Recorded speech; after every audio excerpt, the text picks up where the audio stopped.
നമസ്കാരം. സ്പോട്ട് ലൈവിലേക്ക് സ്വാഗതം.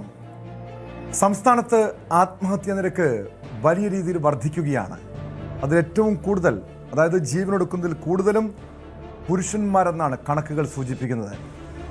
ഒരു വർഷം കേരളത്തിൽ 10,000 പേർ ആത്മഹത്യ ചെയ്യുന്നുണ്ടെങ്കിൽ അതിലെ 80% പുരുഷന്മാരാണ്. പല കാരണങ്ങളുണ്ട്. സാമ്പത്തിക ബാധ്യത, കുടുംബ പ്രശ്നങ്ങൾ, മാനസിക സംഘർഷം, ഡിപ്രഷൻ ഉൾപ്പെടെയുള്ള കാരണങ്ങളാണ് പലരെയും ജീവനൊടുക്കാൻ പ്രേരിപ്പിക്കുന്നത്. കോഴിക്കോട് നരിക്കുനിയിൽ ഒരു യുവാവ് ജീവനൊടുക്കിയത് കടുത്ത സാമ്പത്തിക ബാധ്യതയെ തുടർന്നാണ്. ഓൺലൈൻ ട്രേഡിംഗ് സ്ഥാപനം നടത്തിവരികയായിരുന്ന പറമ്പിൽ ബസാർ സ്വദേശി വിനോദ് കുമാറാണ് മരിച്ചത്. വിനോദിൻ്റെ മകൾക്ക് ഗുരുതരമായി പൊള്ളലേറ്റു. 9 വയസ്സുകാരിയായ മകൾ ചികിത്സയിലാണ്. വിനോദ് കുമാർ സ്വയം തീ കൊളുത്തിയപ്പോൾ മകൾ കെടുത്താൻ ശ്രമിച്ചപ്പോഴാണ് പൊള്ളലേറ്റത്. വിവരങ്ങളുമായി MS അനീഷ് കുമാർ ചേരുന്നുണ്ട് കോഴിക്കോട് നിന്ന്. അനീഷ്, ഇതേറെ ദൗർഭാഗ്യകരമായിട്ടുള്ളൊരു സംഭവമാണ്. ഒരു അച്ഛൻ തീ കൊളുത്തി ജീവനെടുക്കാൻ ശ്രമിക്കുമ്പോൾ 9 വയസ്സുകാരി ആ അച്ഛനെ രക്ഷിക്കാനുള്ള ശ്രമം നടത്തുന്നു. ആ തീ കെടുത്താൻ ശ്രമിക്കുന്നു. ഇതിനിടെ മകൾക്കും പൊള്ളലേൽക്കുന്നു. പക്ഷേ അച്ഛൻ്റെ ജീവൻ നഷ്ടപ്പെട്ടു എന്ന വാർത്തയാണ് രാവിലെ കേട്ടത്. എന്താണ് സംഭവിച്ചത് അനീഷ്?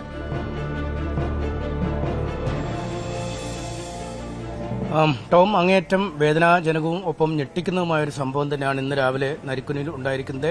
നരിക്കുനി കൊടുവള്ളി റോഡിലെ ഒരു കടയിൽ, ഒരു കോംപ്ലക്സിലെ 1ാം നിലയിലുള്ള കടയിൽ ഒരു തീ പടരുന്നു എന്നൊരു വിവരം ആണ് ആദ്യം പുറത്തു വരുന്നത്. നാട്ടുകാർ ഇക്കാര്യം അഗ്നിശമന സേന ഉദ്യോഗസ്ഥരെ അറിയിക്കുകയും അവർ സ്ഥലത്തേക്ക് എത്തുകയുമായിരുന്നു. അവർ ഉള്ളിലെത്തി തീ അണച്ചപ്പോഴേക്കുമാണ് അതിന്റെ വശത്ത് ഒരു പെൺകുട്ടി, 8 വയസ്സ് ഉള്ള ഒരു പെൺകുട്ടി നിൽക്കുന്നതായി കണ്ടത്. ആ കുട്ടിയെ അവിടെ നിന്നും പെട്ടെന്ന് തന്നെ മാറ്റുകയും ആശുപത്രിയിലേക്ക് കൊണ്ടുപോവുകയുമാണ്. അപ്പോഴാണ് ഈ പെൺകുട്ടി പറഞ്ഞത് തൻ്റെ അച്ഛൻ ഇതിനുള്ളിൽ തീ കൊളുത്തി മരിച്ചു എന്നുള്ള രീതിയിൽ, അല്ലെങ്കിൽ അത്തരം തീ കൊളുത്തി എന്നതും താൻ ഇത് കണ്ട് അടുത്ത് നിൽക്കുകയും അത് തടയാൻ ശ്രമിച്ചു എന്നൊക്കെ ഈ കുട്ടി പറയുകയും ചെയ്തു. എന്തായാലും ആ കുട്ടിയുടെ കൈക്കും മറ്റുമൊക്കെ ചെറിയ പൊള്ളലേ ഉള്ളൂ എന്നാണ് പോലീസ് അറിയിച്ചിരിക്കുന്നത്. കോഴിക്കോട് മെഡിക്കൽ കോളേജ് ആശുപത്രിയിലെ തീവ്രപരിചരണ വിഭാഗത്തിലാണ് ആ കുട്ടിയുള്ളത്. എന്തായാലും ആ കുട്ടി നൽകിയ ഒരു മൊഴിയുടെ അടിസ്ഥാനത്തിൽ, അല്ലെങ്കിൽ ആ കുട്ടി നൽകിയ വിവരത്തിന്റെ അടിസ്ഥാനത്തിലാണ് കടയിൽ പരിശോധന നടത്തുമ്പോൾ വെന്ത് ഉരുകിയ നിലയിൽ ഈ VT വിനേഷ് കുമാർ എന്ന 45 വയസ്സുള്ള ആളുടെ മൃതദേഹം കണ്ടെത്തുന്നത്. എന്തായാലും അതിനുശേഷമാണ് കാര്യങ്ങളെക്കുറിച്ചൊരു വ്യക്തമായ ധാരണ വന്നത്. ആദ്യഘട്ടത്തിൽ ഈ കുട്ടിയെ കൊന്ന് ആത്മഹത്യ ചെയ്യാൻ ശ്രമിച്ചതാണോ ഈ വിനേഷ് എന്നടക്കമുള്ള ചില സംശയങ്ങളുണ്ടായിരുന്നു. എന്നാൽ കുട്ടി സുരക്ഷിതമായി ഒരു വശത്ത് ഉണ്ടായിരുന്നു. ഈ കുട്ടി കാണുകയാണ് ഇത്തരമൊരു പൈശാചികമായ രംഗം ഉണ്ടായത് എന്നതാണ് ഏറെ ഞെട്ടിക്കുന്ന കാരണം. ഒറ്റ ആളലിൽ അച്ഛൻ കത്തുന്നത് കാണേണ്ടി വരുന്ന ഒരു 8 വയസ്സുകാരിയുടെ മാനസികാവസ്ഥയെക്കുറിച്ച് നമുക്ക് ചിന്തിക്കാൻ പോലും കഴിയില്ല. ഇത് ഏതാണ്ട് ആലോചിച്ചുറപ്പിച്ചാണ് വിനേഷ് മരണത്തെ തെരഞ്ഞെടുത്തതെന്ന് വേണം കരുതാൻ. കാരണം അയാളുടെ ഒരു ആത്മഹത്യാക്കുറിപ്പ് സമീപത്ത് തന്നെ ഒരു ഡയറി സൂക്ഷിച്ചിട്ടുണ്ട്. ആ ഡയറിയിൽ നിന്നും തൻ്റെ മരണത്തിന് കാരണം കടുത്ത സാമ്പത്തിക ബാധ്യതകളാണ്. ഓൺലൈൻ ട്രേഡിങ്ങിലൂടെ വലിയ തോതിലുള്ള ഒരു ധനനഷ്ടം തനിക്കുണ്ടായി. ആ കാര്യങ്ങൾ മറികടക്കാനുള്ള എല്ലാ ശ്രമങ്ങളും പരാജയപ്പെടുന്ന ഒരു സാഹചര്യം. അതുകൊണ്ട് മരണത്തെ താൻ തിരഞ്ഞെടുക്കുകയാണ് എന്ന് എഴുതി വെച്ചാണ് മരിച്ചിരിക്കുന്നത്. തന്റെ മരണത്തിൽ മറ്റാരും ഉത്തരവാദികളല്ല എന്നും രേഖപ്പെടുത്തുകയും ചെയ്തിട്ടുണ്ട്. എന്തായാലും അതുകൊണ്ട് തന്നെ സ്വയം ഒരു മരണം തെരഞ്ഞെടുത്തത് ആണ് എന്നൊരു നിഗമനത്തിലേക്ക് തന്നെ പോലീസിനെത്താൻ കഴിയുന്നു. സാധാരണഗതിയിൽ രാവിലെ ഈ കടയിലേക്ക് വരുമ്പോൾ ഒറ്റയ്ക്കാണ് ഇയാൾ വരുന്നത്. പക്ഷേ ഇന്ന് കുട്ടിയെയും എന്തിനു കൂട്ടി എന്ന ഒരു ചോദ്യമാണ് അവശേഷിക്കുന്നത്. ഈ കുട്ടി ഈ രംഗങ്ങൾ കണ്ട് ഈ കടയ്ക്കുള്ളിൽ ഷട്ടറിട്ടാണ് ഈ ഉണ്ടായിരുന്നത്. ഈ അച്ഛനും മകളും ഈ കടമുറിക്കുള്ളിൽ ഉള്ളപ്പോൾ ഷട്ടറിട്ട നിലയിലായിരുന്നു. പിന്നീട് ഫയർഫോഴ്സ് എത്തുമ്പോൾ ഈ പൂട്ട് പൊളിച്ചാണ് ഷട്ടർ തകർത്ത് അകത്ത് കിടക്കുകയും തീയണയ്ക്കുകയും ഒക്കെ ചെയ്യുകയായിരുന്നു. എന്തിന് ഈ കുട്ടിയുമായി അയാൾ എത്തിയെന്ന ഒരു സംശയം. പെട്രോളും മറ്റുമൊക്കെ നേരത്തെ തന്നെ കരുതിയിരുന്നു ഇങ്ങനൊരു മരണത്തിലേക്ക് നീങ്ങാനായി. പക്ഷേ ഈ കുട്ടിയെയും കൂട്ടി മരിക്കാൻ, അല്ലെങ്കിൽ കുട്ടിയെ കൊന്ന ശേഷം മരിക്കാനൊക്കെ ആയിരിക്കാം ഇയാൾ. അനീഷ് സൂചിപ്പിച്ചതുപോലെ ഒരു ആത്മഹത്യ ചെയ്യാൻ മനസ്സുകൊണ്ട് ഉറപ്പിച്ചു വന്ന യുവാവ് മകളെയും കൂടി കൂട്ടിക്കൊണ്ട്, അതായത് മകളെ കൊലപ്പെടുത്തി ഒരു കൂട്ടാത്മഹത്യയായിരുന്നോ ഇയാളുടെ ലക്ഷ്യം?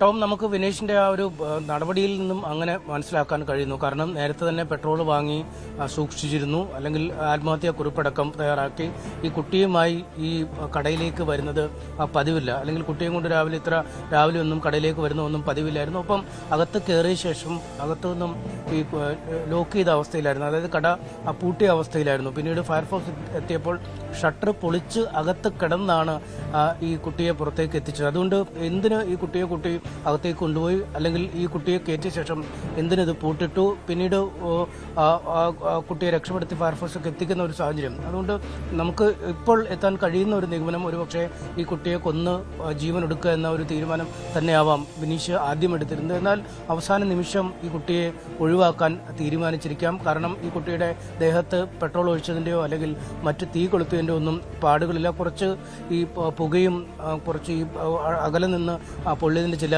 ലക്ഷണങ്ങൾ മാത്രമാണ് കയ്യിലും മറ്റുമൊക്കെയുള്ളത്. അതുകൊണ്ട് ഈ കുട്ടിയെ കടന്നു പിടിക്കാനോ അല്ലെങ്കിൽ ഈ മരണവെപ്രാളത്തിൽ കുട്ടിയിലേക്ക് എത്തി കുട്ടിയും കൂടി മരണത്തിലേക്ക് കൊണ്ടുപോകുന്നതിനോ അല്ലെങ്കിൽ ആ കുട്ടിയുടെ ദേഹത്ത് പെട്രോൾ ഒഴിക്കുന്നതിനോ ഒന്നും അയാൾ ശ്രമിച്ചിട്ടില്ല. അതുകൊണ്ട് ഒരുപക്ഷെ അവസാന നിമിഷമുണ്ടായ മനസ്സുമാറ്റമാവാം ഇതിൻ്റെ പിന്നിലെ ഒരു ചേതോ വികാരമെന്ന് നമ്മൾ കണക്കാക്കേണ്ടിയിരിക്കുന്നു. അല്ലെങ്കിൽ ഒരിക്കലും ഈ കുട്ടിയെ കൂട്ടി ഈ മുറിയിലേക്ക് ഇയാൾ വരേണ്ടതില്ല. വീട്ടിൽ നിന്ന് തന്നെ ഇങ്ങനെ ഒരു മരണത്തിന് തീരുമാനം എടുത്ത് പുറപ്പെട്ടു പോന്നാൽ കുട്ടിയെ വീട്ടിലാക്കിയ ശേഷം വരികയും സ്വയം ജീവൻ എടുക്കുകയുമായിരുന്നു ചെയ്യേണ്ടത്. എന്തായാലും വിശദമായ വിവരങ്ങൾ ഈ 8 വയസ്സുകാരിയിൽ നിന്നും മൊഴിയൊക്കെ രേഖപ്പെടുത്തിയാൽ മാത്രമാണ് നമുക്ക് അല്ലെങ്കിൽ പോലീസിന് അറിയാൻ കഴിയുക. എന്തായാലും കടുത്ത സാമ്പത്തിക ബാധ്യത ഇയാൾക്കുണ്ട് എന്നാണ് മനസ്സിലാക്കാൻ കഴിയുന്നത്. ഇയാൾ പറമ്പിൽ ബസാറിലെ ഒരു സൗഭാഗ്യ എന്ന ഒരു വീട്ടുപേര് വിലാസമൊക്കെയാണ് നൽകിയിരുന്നത്. പക്ഷേ പോലീസ് അവിടെ എത്തിയപ്പോൾ അങ്ങനെ ഒരു വിലാസത്തിൽ ഇപ്പോൾ താമസിക്കുന്നില്ല എന്ന്, അല്ലെങ്കിൽ ഇപ്പോൾ അങ്ങനെ ഒരു വിലാസത്തിൽ താമസക്കാരൻ അവിടെ ഉണ്ടായിരുന്നില്ല എന്നാണ് പോലീസിനോട് നൽകിയ ഒരു വിശദീകരണം. എന്തായാലും അതേക്കുറിച്ചുള്ള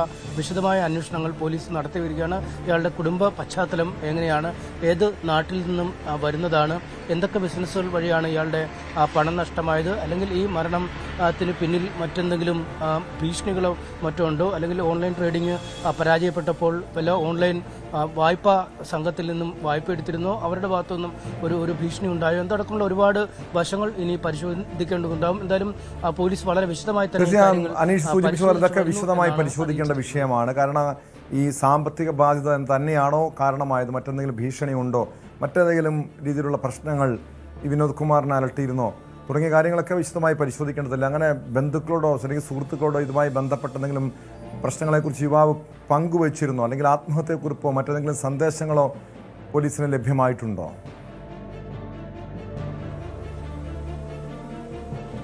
അത്തരം വിവരങ്ങളൊന്നും ഈ നിലവിൽ ലഭ്യമല്ല എന്നാണ് പോലീസ് അറിയിച്ചിരിക്കുന്നത്. ഇയാളുടെ ബന്ധുക്കൾ അല്ലെങ്കിൽ സുഹൃത്തുക്കൾ എന്നിവരെയൊക്കെ കണ്ടെത്താനുള്ള ശ്രമങ്ങൾ നടത്തുന്നു. നേരത്തെ വിവരം അറിയിച്ചപ്പോഴും ഒരു പൂർണ്ണമായും ഒരു തെരച്ചിലേക്ക് അല്ലെങ്കിൽ അത്തരമൊരു രീതിയിലേക്ക് എത്താൻ കഴിഞ്ഞിട്ടില്ല. കുട്ടി ആശുപത്രിയിലാണ് ഉള്ളത്. ഇയാളുടെ മൃതദേഹം പോസ്റ്റ്മോർട്ടത്തിനായി കോഴിക്കോട് മെഡിക്കൽ കോളേജ് ആശുപത്രിയിലേക്ക് മാറ്റുകയും ചെയ്തു. എന്തായാലും ഇതടക്കമുള്ള കാര്യങ്ങൾ ഈ കേവലം ഈ ഓൺലൈൻ ട്രേഡിങ്ങിലൂടെ പണം നഷ്ടമായത് മാത്രമാണോ മരണത്തിലേക്ക് നയിച്ച സാഹചര്യം, മറ്റ് കുടുംബപരമായ പശ്ചാത്തലം അല്ലെങ്കിൽ മറ്റ് ഏതെങ്കിലും ആളുകളിൽ നിന്നോ ഈ ബ്ലേഡ് മാഫിയ പോലുള്ള ആളുകളിൽ നിന്നോ ഭീഷണി ഉണ്ടായിരുന്നു എന്നടക്കമുള്ള കാര്യങ്ങളൊക്കെ വളരെ വിശദമായി പരിശോധിക്കും എന്നാണ് പോലീസ് അറിയിച്ചിരിക്കുന്നത്. എന്തായാലും ഇത് സംബന്ധിച്ച ഒരു വിശദമായ അന്വേഷണം ഇതിനകം തന്നെ പോലീസ് ആരംഭിച്ചു കഴിഞ്ഞിട്ടുമുണ്ട് കേട്ടോ.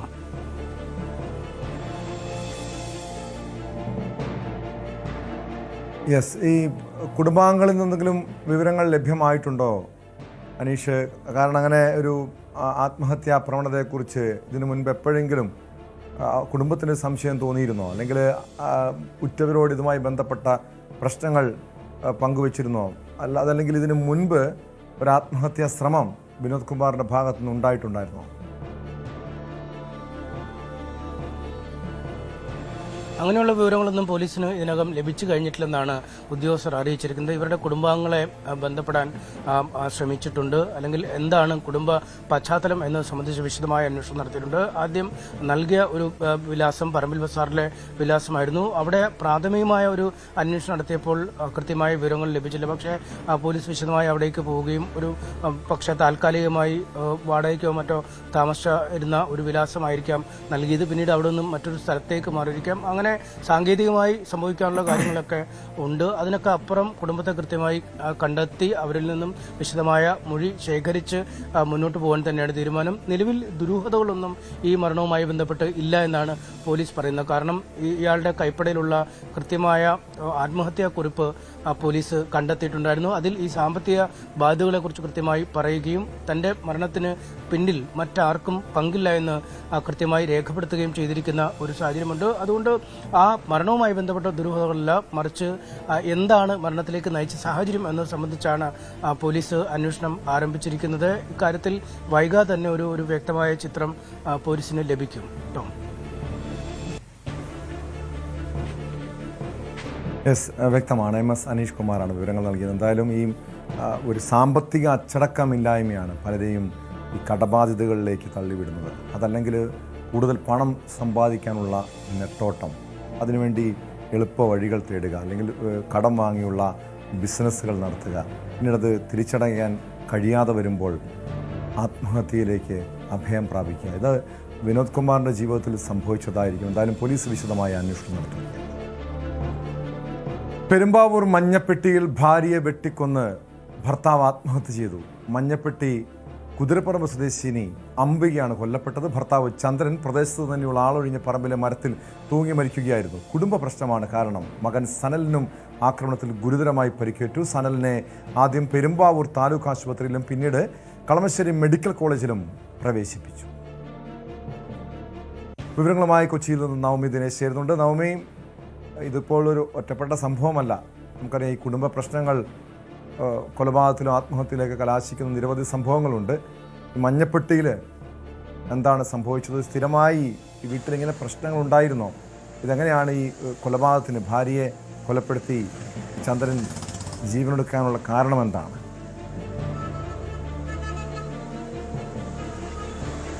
ടോം, നാട്ടുകാർ പറയുന്നത് ഈ കുടുംബത്തിൽ തന്നെ, അതായത് ചന്ദ്രനും ഭാര്യയും മകനുമായി നിരന്തരം കലഹമുണ്ടാകുമായിരുന്നു. മദ്യപിച്ചു വരുന്ന ചന്ദ്രൻ നിരന്തരം ഭാര്യയും മകനെയും ഒക്കെ ഉപദ്രവിക്കുമായിരുന്നു എന്നാണ് നാട്ടുകാരും ദൃക്സാക്ഷികളും ഒക്കെ പറയുന്നത്.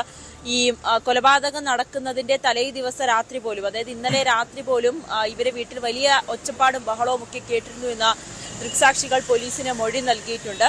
ഇതിനെ തുടർന്നാണ്, ഈ കലഹത്തിനൊടുവിലാണ് ഈ ചന്ദ്രൻ സ്വന്തം ഭാര്യയെ കുത്തി കൊലപ്പെടുത്തിയത്. മൂർച്ചയുള്ള വടിവാള് പോലെ മൂർച്ചയുള്ള ഒരു ആയുധം ഉപയോഗിച്ചാണ് കഴുത്തിനും തോളിലും മുഖത്തുമൊക്കെ ആയിട്ട് ഈ അംബികയെ കുത്തിയത്. അതിനുശേഷം മകനും ഈ സംഭവ സമയത്തുണ്ടായിരുന്നു. മകനും ഇത് തടയാനൊക്കെ ശ്രമിച്ചിരുന്നു. അമ്മയെ കൊലപ്പെടുത്തുന്നത് അല്ലെങ്കിൽ അമ്മയ്ക്ക് നേരെ ആക്രമണം നടത്തുമ്പോൾ മകനും ഇത് തടയാൻ ശ്രമിച്ചിരുന്നു. അച്ഛനെ തടയാൻ ശ്രമിക്കുന്നതിനിടെ മകനും കുത്തേറ്റിട്ടുണ്ട്. ആദ്യം മകനെ അടുത്തുള്ള പെരുമ്പാവൂരിലെ താലൂക്ക് ആശുപത്രിയിൽ കൊണ്ടുപോയെങ്കിലും അല്പം ഗുരുതരമായിട്ടുള്ള ആഴത്തിലുള്ള മുറിവുകളായതിനാൽ കളമശ്ശേരി മെഡിക്കൽ കോളേജിലേക്ക് മാറ്റിയിരിക്കുകയാണ്. ഇപ്പോൾ മകന്റെ ചികിത്സ കളമശ്ശേരി മെഡിക്കൽ കോളേജിൽ തുടരുകയാണ്. അംബികയുടെ മൃതദേഹവും കളമശ്ശേരി മെഡിക്കൽ കോളേജിലുണ്ട്. പോസ്റ്റ്മോർട്ടത്തിന് ശേഷം ബന്ധുക്കൾക്ക് വിട്ടു നൽകുമെന്നാണ് അറിയാൻ സാധിക്കുന്നത്. ഈ ആക്രമണം നടത്തിയ ശേഷം, അതായത് വീട്ടിൽ ഇത്രയും വലിയ ബഹളവും ആക്രമണവും ഒക്കെ നടത്തിയതിനു ശേഷം ചന്ദ്രൻ ഒളിവിൽ പോവുകയായിരുന്നു. ഇന്ന് രാവിലെയാണ് വീട്ടിന് സമീപത്തുള്ള ഒരു പറമ്പിൽ നിന്നും ചന്ദ്രന്റെ മൃതദേഹം കണ്ടെത്തിയത്. മരത്തിൽ തൂങ്ങി മരിച്ച് ആത്മഹത്യ ചെയ്ത നിലയിലാണ് ചന്ദ്രനെ കണ്ടെത്തുകയും ചെയ്തിരിക്കുന്നത്. ടോം. എന്തായാലും ഈ മകന് നേരെയും ആക്രമണം ഉണ്ടായിട്ടുണ്ട്. ഇത് യഥാർത്ഥത്തിൽ ഈ അമ്മയെ ആക്രമിക്കുന്നത് കണ്ട് സനൽ ഈ വിഷയത്തിൽ ഇടപെട്ടപ്പോഴാണോ മകനെയും ചന്ദ്രൻ ആക്രമിച്ചത്? ഇങ്ങനെ വീട്ടിൽ പതിവായി പ്രശ്നങ്ങൾ ഉണ്ടായിരുന്നോ? നാട്ടുകാർ എന്താണ് പറയുന്നത് നവമി?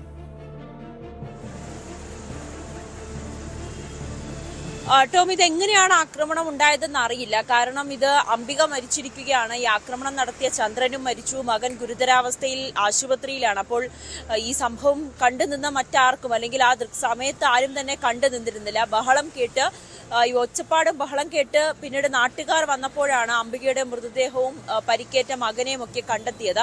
അവരുടനെ ആശുപത്രിയിലേക്ക് എത്തിക്കുകയായിരുന്നു. കൂടുതൽ വിവരങ്ങൾ, അല്ലെങ്കിൽ ഇനി മകളിൽ നിന്ന് മാത്രമേ പോലീസിന് കൃത്യമായിട്ടുള്ള വിവരങ്ങൾ കണ്ടെത്താൻ സാധിക്കുകയുള്ളൂ. ദൃക്സാക്ഷികൾ പറയുന്നതനുസരിച്ച്, അല്ലെങ്കിൽ നാട്ടുകാർ പറയുന്നതനുസരിച്ച് ഈ ചന്ദ്രൻ വീട്ടിൽ ബഹളം ഉണ്ടാക്കുന്ന ആളാണ്. അമ്മയും ഭാര്യനെയും മകനെയും ഒക്കെ ഉപദ്രവിക്കുകയും അവരുമായി നിരന്തരം തർക്കങ്ങളൊക്കെ നടത്തുകയും കലഹത്തിൽ ഏർപ്പെടുന്ന ഒരാളാണ് ചന്ദ്രൻ എന്നാണ് നാട്ടുകാർ പറയുന്നത്, അയൽവാസികൾ പറയുന്നത്. എന്തായാലും പോലീസ് അയൽവാസികളുടെ വിശദമായിട്ടുള്ള മൊഴി എടുത്തിട്ടുണ്ട്. മകൻ ആശുപത്രിയിലാണ്. മകന്റെ മൊഴിയെടുക്കാനായി സാധിച്ചിട്ടില്ല. എന്തായാലും കുത്തേറ്റ അംബികയും മരിച്ചു. കൊലപ്പെടുത്തിയ ചന്ദ്രനും ആത്മഹത്യ ചെയ്തിരിക്കുകയാണ്. എന്തായാലും നവമി, നമുക്കറിയാം ഈ പല കുടുംബങ്ങളുടെയും പ്രശ്നത്തിന് കാരണം, ഈ ദമ്പതികൾ തമ്മിലുള്ള പ്രശ്നങ്ങൾക്ക് കാരണം ഒന്നില്ലെങ്കിൽ അത് കടുത്ത മദ്യപാനമായിരിക്കും, ഭർത്താവിൻ്റെ മദ്യപാനമായിരിക്കും, അതല്ലെങ്കിൽ സംശയമായിരിക്കും. പക്ഷെ ഇവിടെ ഇനി ചന്ദ്രൻ ഇങ്ങനെ സ്ഥിരമായി മദ്യപിച്ചെത്തി വീട്ടിൽ പ്രശ്നങ്ങൾ ഉണ്ടാക്കുന്ന ആളായിരുന്നോ? മാത്രമല്ല ഈ സംഭവം നടക്കുന്ന സമയത്ത് ഈ ഭാര്യയും മകനും മാത്രമായിരുന്നോ വീട്ടിലുണ്ടായിരുന്നത്?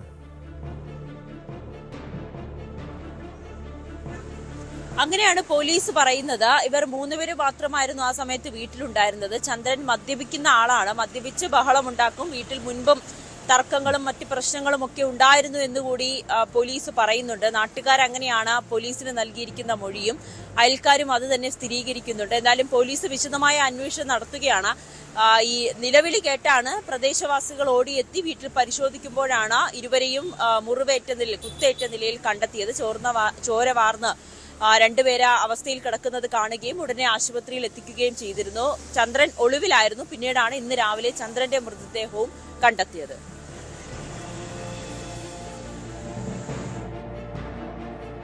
യെസ്, വ്യക്തമാണ്. നവമി ദിനേശാണ് കൊച്ചിയിൽ നിന്നും വിവരങ്ങൾ നൽകിയത്.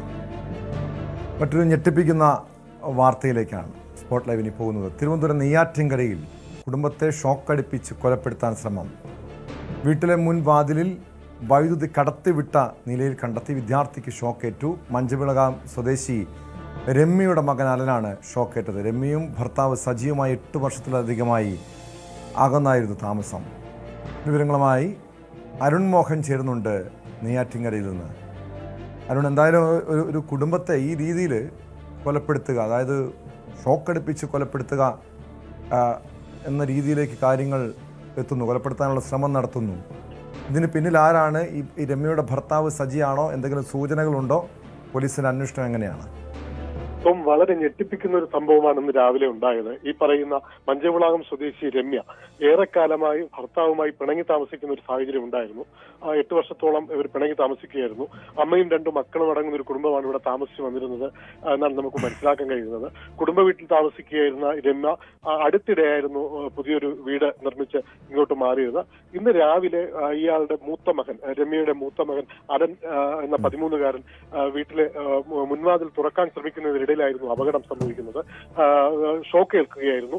നിലവിളിച്ചുകൊണ്ട് അമ്മ നടത്തിയ പരിശോധനയിലാണ്, പിൻവാതിലൂടെ വന്ന് നടത്തിയ പരിശോധനയിലായിരുന്നു മീറ്ററിൽ നിന്ന് ഒരു വയർ ഉപയോഗിച്ച് ഈ പറയുന്ന മുൻവശത്തുള്ള വാതിലിലെ പിടിയിൽ കണക്ട് ചെയ്തിരിക്കുകയായിരുന്നു. അതിലായിരുന്നു ഷോക്ക് ഏറ്റത് എന്നാണ് നമുക്ക് മനസ്സിലാക്കാൻ കഴിയുന്നത്. തുടർന്ന് നാട്ടുകാർ, ബന്ധുക്കളും ചേർന്ന് പോലീസിനെ വിവരം അറിയിച്ചു. മാരായമുട്ടം പോലീസ് സ്ഥലത്തെത്തി തുടർ നടപടി സ്വീകരിച്ചു. അലനെ നെയ്യാറ്റിൻകര ആശുപത്രിയിൽ പ്രവേശിപ്പിച്ചു. അദ്ദേഹത്തിന് വേറെ ആരോഗ്യ പ്രശ്നങ്ങളില്ല എന്നാണ് ആരോഗ്യ വൃത്തങ്ങളിൽ നിന്ന് നമുക്ക് മനസ്സിലാക്കാൻ കഴിയുന്നത്. എന്തായാലും വളരെ ഞെട്ടിക്കുന്ന ഒരു സംഭവമാണ്. ഈ അമ്മയും 2 മക്കളും അടങ്ങുന്ന ഒരു സാധാരണ ഒരു വീട്ടിലായിരുന്നു ഇത്തരത്തിലൊരു കൃത്യം നടത്തുന്നത്. നേരത്തെ സൂചിപ്പിച്ചതുപോലെ കൊലപ്പെടുത്തുക, അപായപ്പെടുത്തുക എന്നുള്ള ഉദ്ദേശത്തോടെ തന്നെയാണ് നടത്തിയെന്നുള്ളതാണ് പോലീസിന്റെ ഭാഗത്തു നിന്നും നമുക്ക് മനസ്സിലാക്കാൻ കഴിയുന്നത്. ടോം,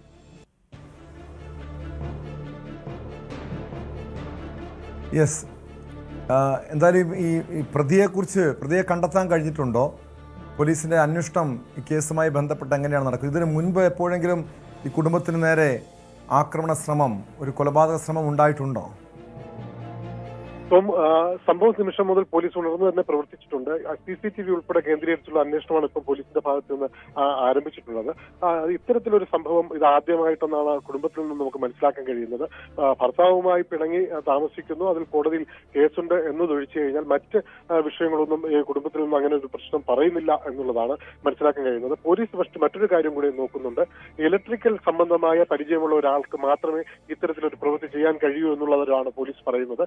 കാരണം മീറ്റർ ബോർഡിൽ നിന്ന് പോസിറ്റീവ് കൃത്യമായി എടുക്കുകയും അതിനെയാണ് ഈ പറയുന്ന ഇവിടെ കണക്ട് ചെയ്യുന്നു. അതും വളരെ ടെക്നിക്കലായിട്ട് കൈകാര്യം ചെയ്യുന്ന ഒരു വ്യക്തി തന്നെയാണ് അത് കൈകാര്യം ചെയ്തത് എന്നുള്ളത് പോലീസിന്റെ ഭാഗത്ത് നിന്ന് നമുക്ക് മനസ്സിലാവുന്നുണ്ട്.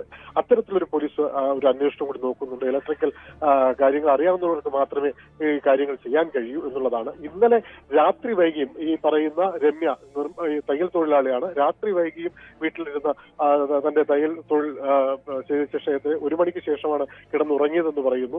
അപ്പോഴും ഒക്കെ ഈ പറയുന്ന മറ്റും ഒന്നും ബുദ്ധിമുട്ടൊന്നും അനുഭവപ്പെട്ടില്ല, അല്ലെങ്കിൽ ശബ്ദം കേട്ടില്ല. അതേസമയം പരിസരവാസികൾ പറയുന്നു കഴിഞ്ഞ 2 ദിവസമായി അസാധാരണമായ പട്ടികളുടെ പുര ഇവിടെ ഉണ്ടായിരുന്നു. എന്നാൽ ഇന്നലത്തെ ദിവസം ചേട്ടൽ മഴ ഉള്ളൊരു ദിവസമായിരുന്നു എന്നുള്ളതാണ് നമുക്ക് മനസ്സിലാക്കാൻ കഴിയുന്നത്. എന്തായാലും പോലീസ് അന്വേഷണം ആരംഭിച്ചിട്ടുണ്ട്. മാരായമട്ടം പോലീസാണ് കേസെടുത്ത് അന്വേഷണം തുടരുന്നത്. അങ്ങനെ ഈ സജി, രമ്യയുടെ ഭർത്താവിന് സംശയമുണ്ടോ? അങ്ങനെ സംശയിക്കേണ്ട കാര്യമുണ്ടോ? മാത്രമല്ല എന്തായാലും ഒരു ആസൂത്രിതമായ ഒരു കൊലപാതക ശ്രമമായി തന്നെ കാണേണ്ടതല്ലേ? നേരത്തെ അരുൺ സൂചിപ്പിച്ചതുപോലെ ഇത് കൃത്യമായും ഒരു ഇലക്ട്രീഷ്യൻ ആകാം, അല്ലെങ്കിൽ അതുമായി ആ തൊഴിലുമായി ബന്ധപ്പെട്ടവരാകാം, അതറിയാവുന്നവരാകാം എന്നാണ് സംശയം. അങ്ങനെ പോലീസിലൊരു പ്രാഥമികമായിട്ടുള്ള നിഗമനം എന്താണ്? അല്ലെങ്കിൽ കുടുംബത്തിന് ഇതുമായി ബന്ധപ്പെട്ട ആരെങ്കിലും സംശയമുണ്ടോ? സ്വാഭാവികമായും ഈ പറയുന്ന ഈ രമ്യയുടെ ഭർത്താവിലേക്ക് കുടുംബക്കാർ ചിലപ്പോൾ വിരൽ ചൂണ്ടിയാലും പോലീസ് അത് മുഖവരിക്ക് എടുക്കണമെന്നില്ല. കാരണം ഈ പറയുന്ന ആൾക്ക് ഇതിലേക്ക് എത്തണം. ഈ പറയുന്ന ഈ ഒരു കൃത്യം ചെയ്തിട്ടുണ്ടോ എന്നുള്ള ഒരു ഒരു അന്വേഷണത്തിലേക്ക് പോലീസിന് എത്തിയാൽ മാത്രമേ പ്രതിയിലേക്ക് ആരാണെന്ന് പോലീസിന്റെ ഭാഗത്ത് നമുക്ക് ഉറപ്പിക്കാൻ കഴിയൂ. മറ്റതെല്ലാം ഊഹാഭവമാണ്. ഇവർ തമ്മിലുള്ള ഒരു കുടുംബ പ്രശ്നം നിൽക്കുന്നുണ്ടെന്നുള്ളത് വാസ്തവമാണ്. അത് ഈ പറയുന്ന കോടതിയിൽ കേസ് കിടക്കുന്ന വിവാഹമോചന വക്കിലാണ് കുടുംബം എന്നുള്ളതൊക്കെ വസ്തുതയാണെങ്കിലും ഈ പറയുന്ന ഈ പ്രതിയെ ആരാണെന്നുള്ളത് കണ്ടെത്തുന്നത് പോലീസിന്റെ അന്വേഷണത്തിൽ മാത്രമേ ആരാണ് എന്നുള്ളത് വഴി. ഇപ്പോൾ സംശയങ്ങൾ മാത്രം ഉന്നയിച്ചുകൊണ്ട് അന്വേഷണം നടത്തുന്നു. പക്ഷെ അതൊന്നും പോലീസ് മുഖവരയ്ക്ക് എടുക്കുന്നില്ല എന്നുള്ളതാണ് നമുക്ക് മനസ്സിലാക്കാൻ കഴിയുന്നത്. ഇപ്പോൾ ചെയ്യുന്നത് CCTV കേന്ദ്രീകരിച്ചുള്ള അന്വേഷണമാണ് നടത്തുന്നത്. നമുക്ക് നേരത്തെ സൂചിപ്പിച്ചതുപോലെ രമ്യയുടെ ഭർത്താവ് അദ്ദേഹം ഒരു നിർമ്മാണ തൊഴിലാളി ആണെന്നുള്ളതാണ് നമുക്ക് അവസാനം നമുക്ക് മനസ്സിലാക്കാൻ കഴിയുന്നത്. എന്തായാലും പോലീസ് ഇപ്പോൾ ഊർജിതമായ ഒരു അന്വേഷണം നടക്കുന്നുണ്ട് കേട്ടോ.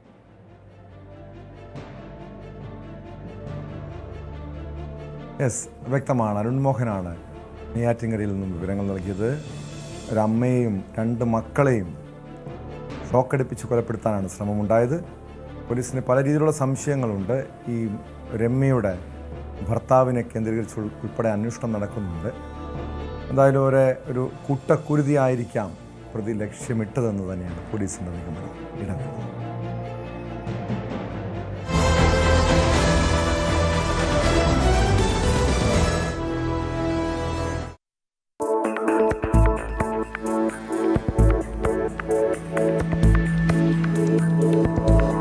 കഥാപാത്രമായി കർണൻ മാറി. പദവികളും അധികാര സിംഹാസനങ്ങളുമായിരുന്നില്ല, അകറ്റി നിർത്തലുകളും അവഗണനയും നൽകിയ ഊർജ്ജമായിരുന്നു സതീശന്റെ മൂലധനം. തീർത്തും അർഹമായിരുന്നെങ്കിലും KSUവിന്റെയും യൂത്ത് കോൺഗ്രസിന്റെയും അധ്യക്ഷ പദങ്ങൾ സതീശനിലേക്ക് എത്തിയില്ല. ഗോഡ്ഫാദർ ഇല്ലാതിരുന്ന യുവനേതാവിനെ ഗ്രൂപ്പ് മാനേജർമാർ വെട്ടിമാറ്റുകയായിരുന്നു.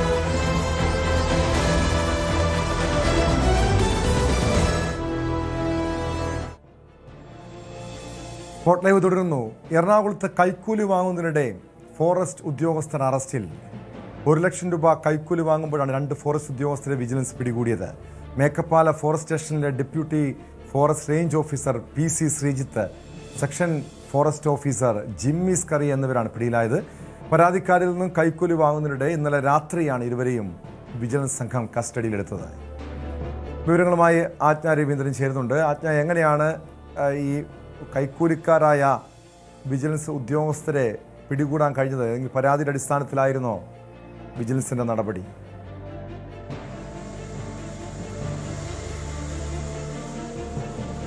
ടോം, മേക്കപ്പാല ഫോറസ്റ്റ് സ്റ്റേഷനിലെ deputy forest range officer PC Sreejith, അതുപോലെ സെക്ഷൻ ഓഫീസർ ജിമ്മി സ്കറിയ എന്നിവരാണ് വിജിലൻസിന്റെ കസ്റ്റഡിയിലായത്.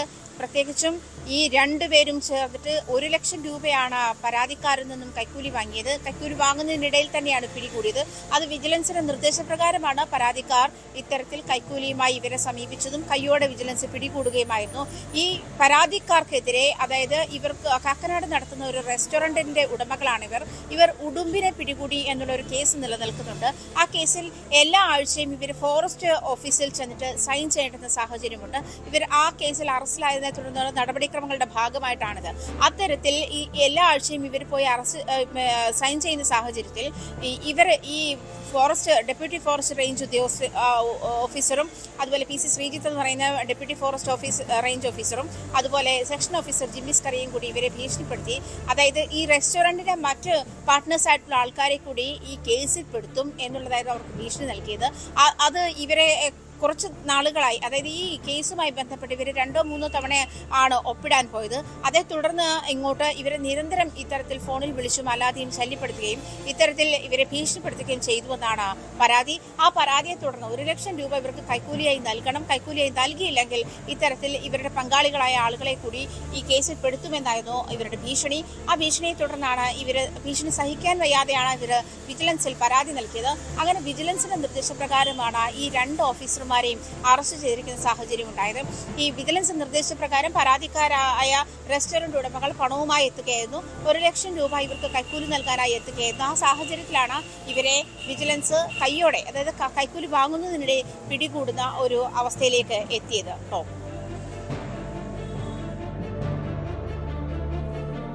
യെസ്, അങ്ങനെ ഇതിനു മുൻപും എപ്പോഴെങ്കിലും ഈ ഉദ്യോഗസ്ഥർക്കെതിരെ പരാതി ഉയർന്നിട്ടുണ്ടോ? സ്വാഭാവികമായും ഇങ്ങനെ ആളുകളെ ഭീഷണിപ്പെടുത്തി പണം തട്ടുന്നവരാണെങ്കിൽ ഇതിനു മുൻപും ഇങ്ങനെ പലരെയും ഇവർ ഭീഷണിപ്പെടുത്തിയിട്ടുണ്ടാകാം. ആ രീതിയിൽ അന്വേഷണം നടക്കുന്നുണ്ട്. മാത്രമല്ല, ഈ ഒരു കൈക്കൂലി കേസിൽ 2 പേർക്ക് മാത്രമാണോ പങ്കുള്ളത് ആജ്ഞ?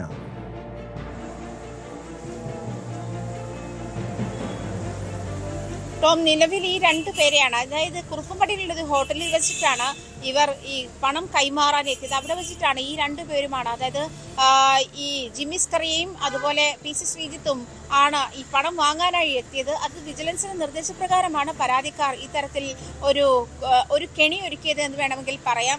നേരത്തെ ഒരു പക്ഷേ ഇത്തരത്തിൽ ഉള്ള എക്സ്പീരിയൻസ് ഇല്ലാതെ അല്ലെങ്കിൽ ഇത്തരത്തിലുള്ള മുൻപരിചയം ഇല്ലാതെ ഈ ഉദ്യോഗസ്ഥർ ഈ ഒരു തരത്തിലേക്ക് പോകില്ല എന്നുള്ള കാര്യത്തിൽ വിജിലൻസും അത്തരത്തിലുള്ള സംശയം പ്രകടിപ്പിക്കുന്നുണ്ട്.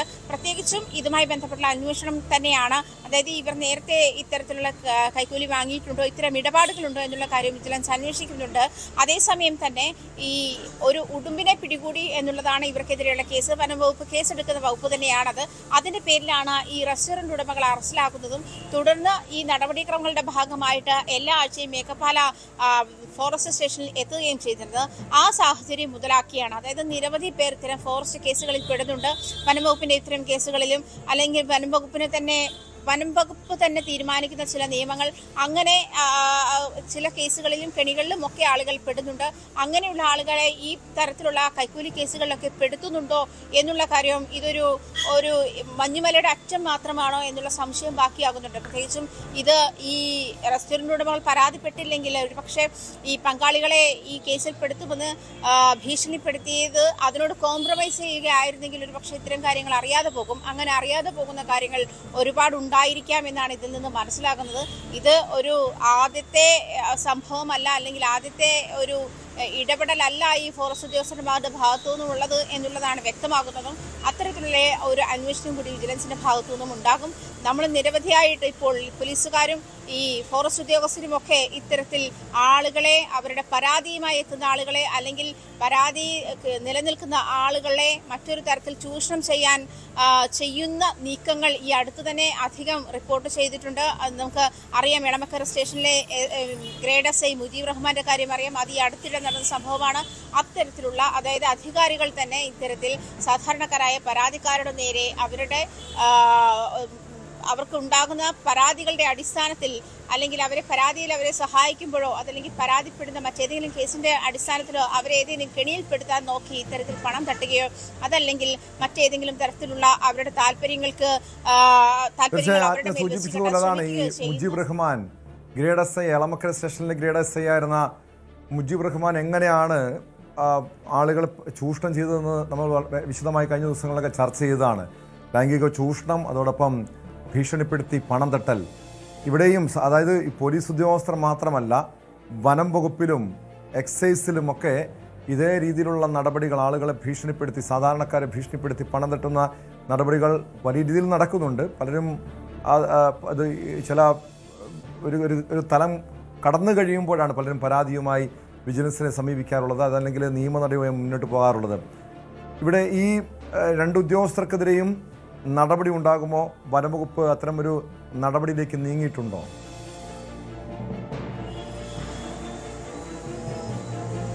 തീർച്ചയായിട്ടും ടോം, കാരണം ഇത് വിജിലൻസിനെ പരാതിക്കാർ അറിയിച്ച ശേഷം വിജിലൻസിന്റെ നടപടിക്രമങ്ങളുടെ അല്ലെങ്കിൽ വിജിലൻസ് ഒരുക്കിയ കെണിയാണ് ഇതെന്ന് വേണം പറയാൻ. അത് വിജിലൻസിന്റെ കയ്യിൽ തന്നെ, വിജിലൻസ് വിരിച്ച വലയിൽ തന്നെ നേരിട്ട് ചെന്ന് വീഴുകയും ചെയ്തു ഈ രണ്ട് ഉദ്യോഗസ്ഥരും. മറ്റു തെളിവുകളൊന്നും വിജിലൻസിന് വേണ്ട. വളരെ കൃത്യമായിട്ട് 1 ലക്ഷം രൂപ കൈക്കൂലി വാങ്ങാനുള്ള ഒരു സാഹചര്യം ഈ കുറുപ്പുംപടിയിലുള്ള ഒരു ഹോട്ടലിൽ വെച്ചിട്ടാണ് ആ ഒരു അറ്റ്മോസ്ഫിയർ ഉണ്ടാക്കിയത്. അവിടേക്ക് വരിക, ഞങ്ങൾ പണം കൈമാറാം എന്ന് പരാതിക്കാർ പറയുകയുണ്ടായി. അതേ തുടർന്നാണ് ഈ 2 ഉദ്യോഗസ്ഥരും കുറുപ്പുംപടിയിലെ ഹോട്ടലിൽ എത്തുന്നത്. അവിടെ വെച്ചാണ് പണം കൈമാറുന്ന നീക്കമുണ്ടായത്. പണം കൈമാറുന്ന സാഹചര്യത്തിൽ തന്നെയാണ് വിജിലൻസ് തൊണ്ടിമുതലോട് അടക്കമാണ് പിടികൂടിയിട്ടുള്ളത്. അതുകൊണ്ട് തന്നെ ഇതിൽ മറ്റു നടപടിക്രമങ്ങളെക്കാൾ, അതായത് തെളിവടക്കം പിടികൂടിയത് കൊണ്ട് തന്നെ മറ്റു എൻക്വയറി, ഒരു സീരിയസ് എൻക്വയറി എന്ന് പറയുമ്പോൾ തന്നെ അത് ഒറ്റ നോട്ടത്തിൽ തന്നെ അത് വ്യക്തമാകുന്ന ഒരു സാഹചര്യം കൂടിയാണ് അതിനുള്ളത്. അത് വ്യക്തമായതോടുകൂടി തന്നെ വിജിലൻസ് അടുത്ത നടപടികളിലേക്ക് തന്നെ ആയിരിക്കും കടക്കുക എന്ന് വേണം മനസ്സിലാക്കാൻ. പ്രത്യേകിച്ചും ഈ ഉദ്യോഗസ്ഥരെ കയ്യോടെ തന്നെ പിടികൂടിയിട്ടുണ്ട്. ചോദ്യം ചെയ്യലിലാണെങ്കിലും അല്ലാതെ മറ്റേതെങ്കിലും സാഹചര്യത്തിലാണെങ്കിലും അവർക്ക് കുറ്റം നിഷേധിക്കാൻ പറ്റുന്ന സാഹചര്യമല്ല നിലവിലുള്ളത്. അങ്ങനെയുള്ളപ്പോൾ തന്നെ ഇതിൽ മറ്റു നടപടിക്രമങ്ങൾ, അതായത് ഉദ്യോഗസ്ഥ തലത്തിലുള്ള നടപടിക്രമങ്ങൾ, മറ്റ് എൻക്വയറികൾ, സർവീസ് തലത്തിലുള്ള നടപടികൾ തുടങ്ങിയ കാര്യങ്ങളിലേക്കായിരിക്കും ഇനി വിജിലൻസ് സജസ്റ്റ് ചെയ്യാതനുസരിച്ചിട്ട് വനം വകുപ്പും അതിനുള്ള നടപടിക്രമങ്ങളിലേക്ക് കടക്കുമെന്നാണ് മനസ്സിലാക്കാൻ കഴിയുന്നത് കേട്ടോ. ആജ്ഞ, സാധാരണഗതിയിൽ അത് പോലീസിലാണെങ്കിൽ പോലും ഈ കൈക്കൂലി കേസുമായി ബന്ധപ്പെട്ട് പിടിക്കപ്പെട്ട് കഴിഞ്ഞാൽ, വിജിലൻസിൻ്റെ പിടിയിലായി കഴിഞ്ഞാൽ ഒരു 6 മാസത്തെ സ്വാഭാവിക സസ്പെൻഷൻ, അത് കഴിഞ്ഞാൽ അവർ തിരികെ സർവീസിൽ വരും. പക്ഷേ ഇവിടെയും ഈ വനംവകുപ്പിലും അങ്ങനെ ഈ കൈക്കൂലിക്കാരെ സംരക്ഷിക്കുന്നൊരു സമീപനമുണ്ടോ? അതോ ഒരു കർശനമായ അവരെ പുറത്താക്കുന്ന നടപടിയിലേക്ക് നീങ്ങാനുള്ള സാധ്യതയുണ്ടോ?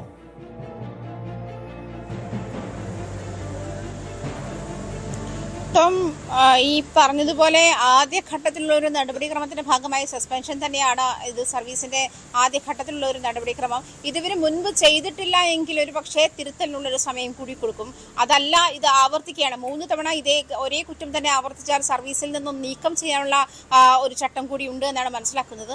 അങ്ങനെയാണെങ്കിൽ അവര് സർവീസിൽ നിന്നും പുറത്താകുന്ന നടപടിക്രമങ്ങളിലേക്ക് വനംവകുപ്പിന് കടക്കേണ്ടി വരും. അതേസമയം ഇത് വിജിലൻസിന് ഇത്തരത്തിലുള്ളൊരു കേസ് ആദ്യമാണോ എന്നുള്ള കാര്യമാണ് അറിയേണ്ടത്. അത്തരം കാര്യങ്ങൾ വ്യക്തമായിട്ടില്ല. ശ്രീജിത്തും അതുപോലെ ജിമ്മീസ് കറിയും, ഈ 2 പേരും ഇത്തരത്തിൽ നിരന്തരം കൈക്കൂലി വാങ്ങുന്ന ഉദ്യോഗസ്ഥരാണെങ്കിൽ പോലും അത്തരം കാര്യങ്ങൾ മുൻപ് റിപ്പോർട്ട് ചെയ്യപ്പെട്ടിട്ടുണ്ടോ, മുൻപ് ഇവർ ഇതിങ്ങനെ ഉദ്യോഗതലത്തിൽ പിടിക്കപ്പെട്ടിട്ടുണ്ടോ തുടങ്ങിയ കാര്യങ്ങളൊക്കെ അനുസരിച്ചിരിക്കും അവർ സർവീസിൽ തുടരണോ വേണ്ടയോ എന്നുള്ള കാര്യം തീരുമാനിക്കുന്നത്. പക്ഷേ അടിയന്തരമായി സർവീസ് ഇത് വനംവകുപ്പ് കടക്കുന്ന നടപടിക്രമം എന്ന് പറയുന്നത് സസ്പെൻഷൻ ആയിരിക്കും. 6 മാസം അല്ലെങ്കിൽ 3 മാസത്തെ സസ്പെൻഷൻ ആയിരിക്കാം, അതല്ലെങ്കിൽ സ്ഥലമാറ്റമായിരിക്കാം. ഇത് രണ്ടിൽ ഏതെങ്കിലും ഒരു നടപടിക്രമങ്ങൾ അടിയന്തരമായി വനംവകുപ്പ് കൈക്കൊണ്ടേ കഴിയും. പ്രത്യേകിച്ചും വിജിലൻസ് എവിഡൻസോട് കൂടി ആണ് ഈ പ്രതികളെ പിടികൂടിയിട്ടുള്ളത്. അതേ തുടർന്ന് വിജിലൻസ് ഇവരെ അറസ്റ്റ് ചെയ്യുകയും ചെയ്തിരിക്കുന്നു. അപ്പോൾ ഈ അടുത്ത തുടർന്ന നടപടികൾ എന്ന് പറയുന്നത് ഇത്തരത്തിൽ സസ്പെൻഷൻ, അന്വേഷണ വിധേയമായി സസ്പെൻഡ് ചെയ്യുക എന്നുള്ളതാണ് ആദ്യഘട്ടം. അതുതന്നെയായിരിക്കും വനംവകുപ്പും കൈക്കൊള്ളുക. ടോം,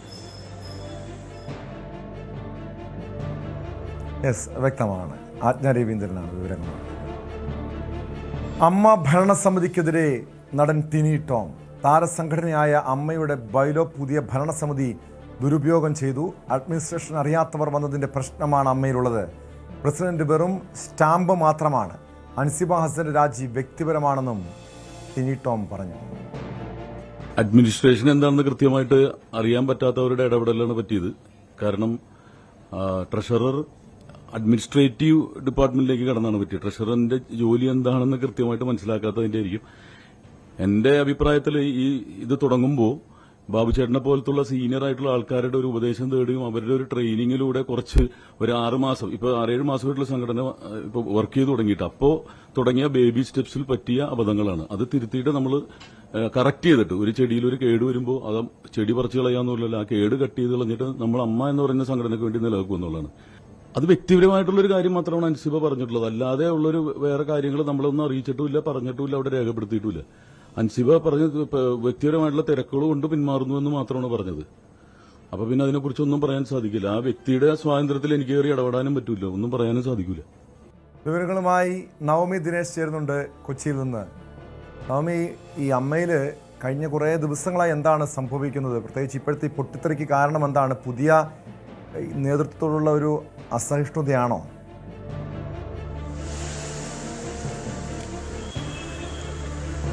ടോം, ഇതിൽ ടിനു ടോം പ്രധാനമായും പറഞ്ഞു വെക്കുന്നത് അമ്മ സംഘടനയിൽ നേരത്തെ, അതായത് ഈ പുതിയ ഭരണസമിതി ഏറ്റെടുക്കുന്നതിന് മുൻപ് വർഷങ്ങളായി അതിന്റെ ജനറൽ സെക്രട്ടറി ആയിരുന്നത് ഇടവേള ബാബുവും പ്രസിഡന്റ് ആയിരുന്നത് നടൻ മോഹൻലാലുമാണ്. അതിൽ ഇടവേള ബാബു എല്ലാ കാര്യങ്ങളും കൃത്യമായി ചെയ്യുമായിരുന്നു. എല്ലാ താരങ്ങളെയും അല്ലെങ്കിൽ എല്ലാ അംഗങ്ങളെയും ഒന്നിച്ചു നിർത്താനും മുന്നോട്ട് കൊണ്ടുപോകാനും ജനറൽ സെക്രട്ടറി ആയിരുന്ന ഇടവേള ബാബുവിന് കഴിഞ്ഞിരുന്നു. പക്ഷേ രണ്ടാമത്തെ പുതിയ ഭരണസമിതി വന്നതിന് ശേഷം കൃത്യമായിട്ടുള്ള ഒരു ട്രെയിനിങ് അവർക്ക് ലഭിച്ചിരുന്നില്ല. എന്താണ് സംഘടനയുടെ, എന്തൊക്കെയാണ് സംഘടനയിൽ ചെയ്യേണ്ടത്, ഏതൊക്കെ കാര്യങ്ങളാണ് മുന്നോട്ട് നയിക്കേണ്ടത്, ഏതൊക്കെ ഈ ചാരിറ്റി അടക്കമുള്ള കാര്യങ്ങളൊക്കെ എത്രമാത്രം കൃത്യമായി മുന്നോട്ട് കൊണ്ടുപോകണം എന്നീ കാര്യങ്ങളിൽ കൃത്യമായിട്ടുള്ള ഒരു ട്രെയിനിങ് കിട്ടാതെയാണ് പുതിയ സംഘടന അധികാരത്തിലെത്തിയത്.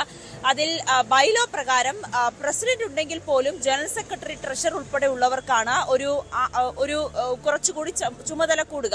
പ്രസിഡന്റിനെ നേരിട്ട് കാര്യങ്ങൾ അറിയിക്കുന്നതിന് പകരം ജനറൽ സെക്രട്ടറി മുഖേനയാണ് ഈ അംഗങ്ങളെല്ലാവരും കാര്യങ്ങൾ ബോധിപ്പിക്കേണ്ടതും.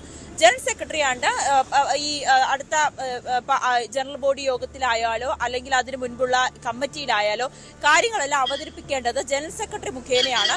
ആ രീതിയിലേക്ക് വരുമ്പോൾ ഇപ്പോൾ ജനറൽ സെക്രട്ടറി സ്ഥാനത്ത് നിൽക്കുന്നത് കുക്കു പരമേശ്വരനാണ്. കുക്കു പരമേശ്വരന് വേണ്ട രീതിയിൽ ഈ സംഘടനയെ മുന്നോട്ട് നയിക്കുവാനോ അല്ലെങ്കിൽ പല തീരുമാനങ്ങൾ, സംഘടന എന്താണോ മുന്നോട്ട് വെക്കുന്ന ആശയം, സംഘടനയിൽ എങ്ങനെയാണോ കാര്യങ്ങൾ മുന്നോട്ട് കൊണ്ടുപോകേണ്ടത്, അതൊന്നും കൃത്യമായി ജനറൽ സെക്രട്ടറി എന്ന രീതിയിൽ വരുമ്പോൾ അത് കുക്കു പരമേശ്വരൻ നിറവേറ്റുന്നില്ല. പലപ്പോഴും കുക്കു പരമേശ്വരൻ ഒരു തീരുമാനം എടുക്കുന്നു, അത് നടപ്പാക്കുന്നു, മറ്റംഗങ്ങൾ പോലും അറിയാത്ത രീതിയിലേക്ക് കാര്യങ്ങൾ കടക്കുന്നു എന്നാണ് ടിനി ടോം പറയുന്നത്. ഈ കൈലേഷായിരുന്നു അതിന്റെ ഈ ഓഡിറ്റുമായി ബന്ധപ്പെട്ട ഈ വരുമാനങ്ങളും ചെലവുകളുമായി ബന്ധപ്പെട്ട കണക്കുകളൊക്കെ പരിശോധിക്കേണ്ടത്. അതുപോലും കൈലേഷിന് കൈമാറാത്ത രീതിയിലേക്ക് കാര്യങ്ങൾ കടന്നിട്ടുണ്ട്.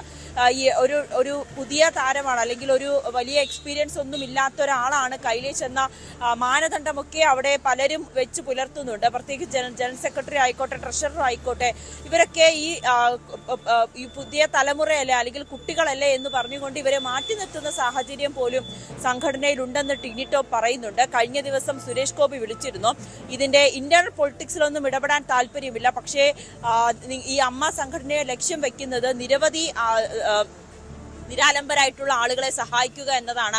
നിരവധി ചാരിറ്റികൾ നടത്തുന്നുണ്ട്, അതിലൊന്നും ഒരു മുടക്കം വരുത്തരുത്, അത് കൃത്യമായി തന്നെ മുന്നോട്ട് പോകണമെന്ന് സുരേഷ് ഗോപി അടക്കം തന്നെ വിളിച്ചു പറഞ്ഞു എന്നുകൂടി ടിനി ടോം പറയുന്നുണ്ട്. എന്നാലും പരോക്ഷമായി ജനറൽ സെക്രട്ടറി ആയിട്ടുള്ള കുക്കു പരമേശ്വരനെതിരായിട്ടുള്ള ഒരു വിമർശനം തന്നെയാണ് ടിനി ടോം മുന്നോട്ട് വെക്കുന്നത്. അതിൽ പ്രസിഡന്റ് ആയിട്ടുള്ള ശ്വേതാ മേനോന് പലപ്പോഴും ഇതൊന്നും അറിയാതെ പോകുന്നു. ഒരു റബ്ബർ സ്റ്റാമ്പ് പോലെ ഈ ശ്വേതാ മേനോൻ നിൽക്കുന്ന ഒരു സാഹചര്യമാണ് നിലവിലുള്ളത് എന്നുകൂടി പറയുന്നുണ്ട്. എന്നാലും നമുക്ക് അത് കഴിഞ്ഞിട്ടുള്ള വിവരം ലഭിക്കുമ്പോൾ നാളെ വീണ്ടും അമ്മ ഒരു അടിയന്തര യോഗം ചേരുന്നുണ്ട്. അതിൽ കൂടുതൽ കാര്യങ്ങൾ ചർച്ച ചെയ്യും. ചിലപ്പോൾ കുക്കു പരമേശ്വരനെതിരായിട്ടുള്ള നടപടി എടുക്കേണ്ടി വരുമോ അല്ലെങ്കിൽ എടുക്കേണ്ട ഒരു സാഹചര്യമല്ലേ നിലനിൽക്കുന്നത് എന്നുകൂടി സംഘടന പരിശോധിക്കുന്നുണ്ട്. അത് ജനറൽ ബോഡിക്ക് വിട്ടുകൊടുക്കാനുള്ള ഒരു സാധ്യതയാണ് ഇപ്പോൾ അമ്മ സംഘടനയിലുള്ളത്. ഇവരുടെ ഒരു ആവശ്യം എന്താണ്? കാരണം അങ്ങനെ ഈ മുതിർന്ന അംഗങ്ങളോട് അല്ലെങ്കിൽ മുൻ ഭാരവാഹികളോട് കാര്യങ്ങൾ ചോദിച്ചറിയാത്തത്, അവരുമായി കൂടിയാലോചനയില്ലാത്തത്, അതാണോ പ്രധാന പ്രശ്നമായി ടിനി ടോം ഉയർത്തി കാണിക്കുന്നത്? അതോ ഈ അമ്മ സംഘടന ഒരു നിർജീവമാകുന്നു? നേരത്തെ നവമി സൂചിപ്പിച്ചതുപോലെ ഈ ചാരിറ്റി, സന്നദ്ധ പ്രവർത്തനങ്ങളിൽ ഉൾപ്പെടെ ആയിരുന്നു പ്രധാനമായും ഫോക്കസ് ചെയ്തിരുന്നത്. അതിൽ ഈ മുൻകാല നടീനടന്മാർ, അതിൽ സാധുക്കൾ, പാവപ്പെട്ട ആളുകളുണ്ട്, അവരെ സഹായിക്കൽ, അതുപോലെ പാവപ്പെട്ട ജനങ്ങളെ സഹായിക്കൽ, ഈ വിഷയങ്ങളിലൊക്കെ ഒരു വീഴ്ച വരുത്തുന്നു എന്നാണോ ടിനി ടോം വിമർശനമായി ഉയർത്തി കാണിക്കുന്നത്? അങ്ങനെ തന്നെയാണ് ടിനി ടോം പറഞ്ഞു വെക്കുന്നതും. ഈ പുതിയൊരു സംഘടന അധികാരത്തിലേറുമ്പോൾ സ്വാഭാവികമായും ഒരുപാട് പ്രതീക്ഷകൾ ഉണ്ടാകും. പക്ഷെ ആ പ്രതീക്ഷകളൊക്കെ തകർത്തുകൊണ്ട് ജനറൽ സെക്രട്ടറിയുടെ ചില തീരുമാനങ്ങൾ അത് മറ്റംഗങ്ങളെ വളരെയേറെ വേദനിപ്പിക്കുന്നുണ്ട്. ഇതിൽ ഹൻസിബയുടെ രാജിയടക്കം ഇതിൽ സൂചിപ്പിക്കേണ്ടതുണ്ട്. ഹൻസിബ എതിരില്ലാതെ തിരഞ്ഞെടുക്കപ്പെട്ട ഒരു വ്യക്തിയായിരുന്നു. പക്ഷെ പിന്നീട് കഴിഞ്ഞ കമ്മിറ്റി ചേർന്നപ്പോൾ ഹൻസിബയുടെ രാജി സ്വീകരിക്കുകയായിരുന്നു. ഈ ജനറൽ സെക്രട്ടറിയിൽ നിന്നും പല മോശം അനുഭവങ്ങളും അല്ലെങ്കിൽ ജനറൽ സെക്രട്ടറിയുടെ നിലപാടുകൾക്കെതിരെ പലപ്പോഴും ഹൻസിബ ശബ്ദമുയർത്തിയിരുന്നതായിരുന്നു. ജനറൽ സെക്രട്ടറിക്കെതിരെ നിരവധി പരാതികൾ ഉണ്ടെന്ന് തന്നെയാണ് അമ്മ സംഘടനയിലുള്ളവരുമായി ബന്ധപ്പെടുമ്പോൾ നമുക്ക് അറിയാൻ സാധിക്കുന്നത്. ഏറ്റവും ഒടുവിൽ അതുല്യ എന്ന ഫ്രണ്ട് ഓഫീസിലെ മാനേജർ പോലും പരാതി നൽകിയത്, ഫ്രണ്ട് ഓഫീസിലെ 2 മാനേജർമാർ, ഒന്ന് അതുല്യ മറ്റൊന്ന് അപ്പു, ഇവർ രണ്ടുപേരും നൽകിയ പരാതിയിൽ പ്രധാനപ്പെട്ട ആരോപണ വിധേയരായിട്ടുള്ളത് ഒന്ന് കുക്കു പരമേശ്വരനും മറ്റൊന്ന് ഉണ്ണി ശിവപാലുമായിരുന്നു. അതിന് ഉണ്ണി ശിവപാലിനെതിരെ നടപടി എടുത്തിട്ടുണ്ട്. അതായത് ഉണ്ണി ശിവപാലിനെ നിർബന്ധിതമായി അവധി പോകാൻ പറഞ്ഞിട്ടുണ്ട്. എന്തുകൊണ്ടാണ് ഈ ജനറൽ സെക്രട്ടറി ആയിട്ടുള്ള കുക്കു പരമേശ്വരനെതിരെ നടപടി എടുക്കാത്തതെന്നൊരു ചോദ്യം അപ്പോഴും ബാക്കിയാകുന്നുണ്ട്. പക്ഷെ അങ്ങനെ ഒരു നടപടി എടുക്കണമെങ്കിൽ അത് ജനറൽ ബോഡി യോഗത്തിലായിരിക്കണം. അങ്ങനെ ഒരു ആവശ്യം അംഗങ്ങൾക്കുണ്ടെങ്കിൽ അത് ജനറൽ ബോഡിയിലേക്ക് വെക്കാനാണ് ആ സംഘടന, ഈ കമ്മിറ്റി തീരുമാനിച്ചിരിക്കുന്നത്. എന്തായാലും കുക്കു പരമേശ്വരനെതിരായിട്ടുള്ള ആരോപണം തന്നെയാണ് അംഗങ്ങൾ എല്ലാവരും തന്നെ ഉന്നയിക്കുന്നത്. കുക്കുവിന്റെ ചില തീരുമാനങ്ങൾ അത് പലർക്കും വളരെയേറെ വേദനിപ്പിക്കുന്നുണ്ട്. ചില തീരുമാനങ്ങൾ എടുക്കുമ്പോൾ അത് മറ്റുള്ളവരുമായി കൂടി ആലോചിക്കുന്നില്ല.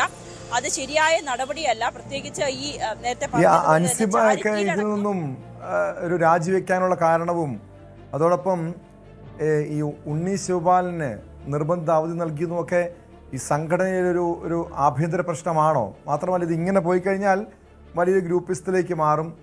വലിയ രീതിയിൽ അമ്മയിലെ തർക്കം അത് പുറത്തേക്ക് വരും. വലിയ പൊട്ടിത്തെറിയിലേക്ക് നീങ്ങാം. അതുകൊണ്ട് തന്നെ ഇതൊരു സമവായത്തിലേക്ക് നീങ്ങാനുള്ള സാധ്യതയുണ്ടോ? മുതിർന്ന താരങ്ങൾ ഈ വിഷയത്തിൽ ഇടപെടാനുള്ള ഒരു നീക്കം നടത്തുന്നുണ്ടോ?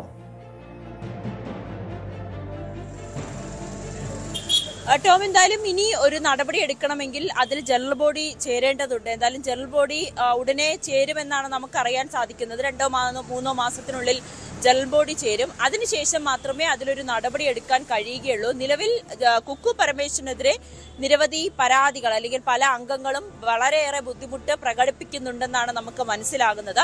ടിനി ടോമിന്റെ ഇന്നത്തെ ഒരു പ്രതികരണത്തിലുമൊക്കെ അങ്ങനെ വായിച്ചെടുക്കേണ്ടിയിരിക്കുന്നു. ടോം,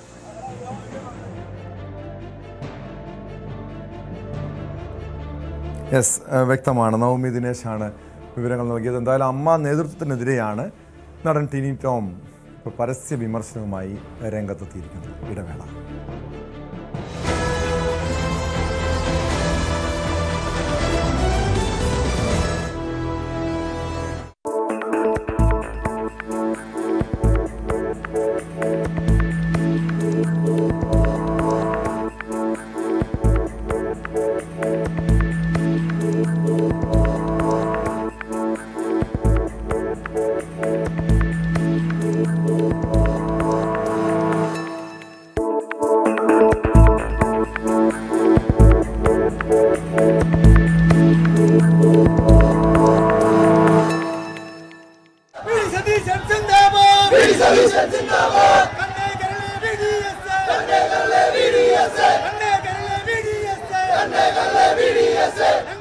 പരാജിതരുടെ ഹീറോയാണ് കർണൻ.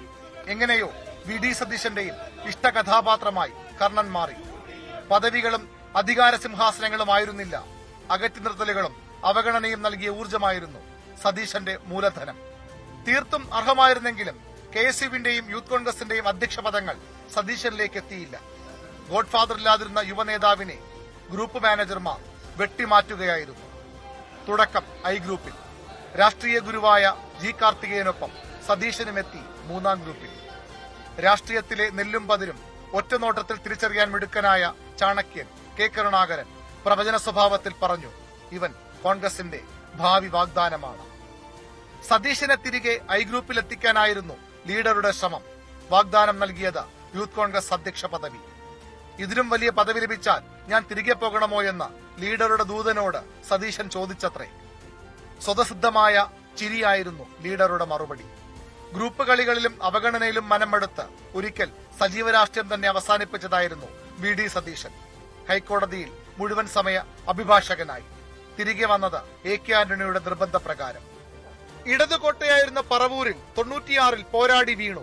2001-ൽ ജയം. പിന്നീടുള്ളത് ചരിത്രം. സ്കൂൾ കാലം മുതൽ മികച്ച പ്രസംഗകനായിരുന്നു സതീശൻ.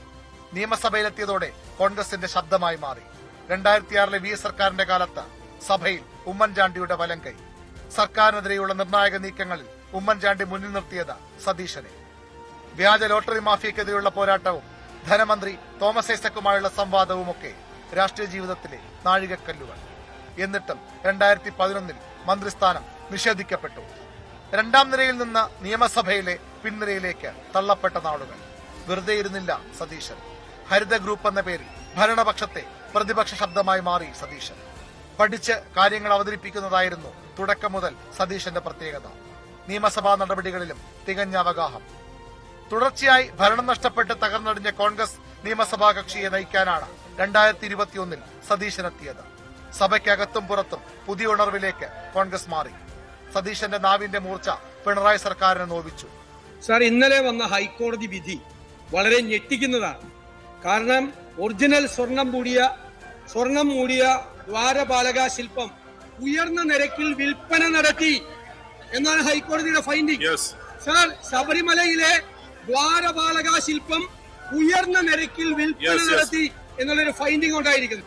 കൃത്യമായ ആസൂത്രണം, സോഷ്യൽ എഞ്ചിനീയറിംഗ്, ഗൃഹപാഠം, ജനമനമറിഞ്ഞുള്ള വാഗ്ദാനങ്ങൾ, തികഞ്ഞ ആത്മവിശ്വാസം. പ്രൊഫഷണൽ സമീപനത്തോടെയായിരുന്നു ഇത്തവണ UDFന്റെ തെരഞ്ഞെടുപ്പ് മുന്നൊരുക്കങ്ങൾ. ആരും കാണാത്ത വിജയം മനസ്സിലുറപ്പിച്ചാണ് സതീശൻ തെരഞ്ഞെടുപ്പിനെ നേരിട്ടത്.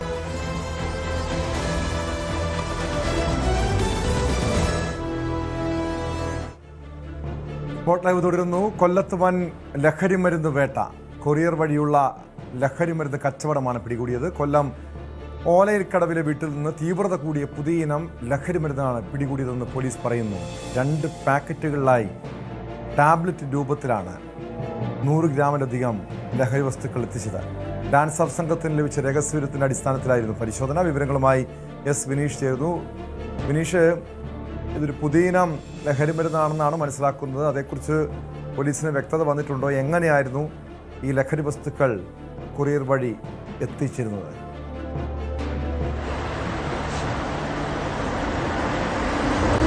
ടോം, നമുക്കറിയാം കൊല്ലം സിറ്റി പോലീസ് കമ്മീഷണറുടെ നിർദ്ദേശപ്രകാരം പ്രത്യേക അന്വേഷണ സംഘം രൂപീകരിച്ചാണ് ലഹരിക്കെതിരെയുള്ള വലിയ രീതിയിലുള്ള അന്വേഷണത്തിന് നേതൃത്വം നൽകുന്നത്. കഴിഞ്ഞ ദിവസം സമാനമായ രീതിയിൽ ഒരു പ്രതിയെ പിടികൂടിയിരുന്നു.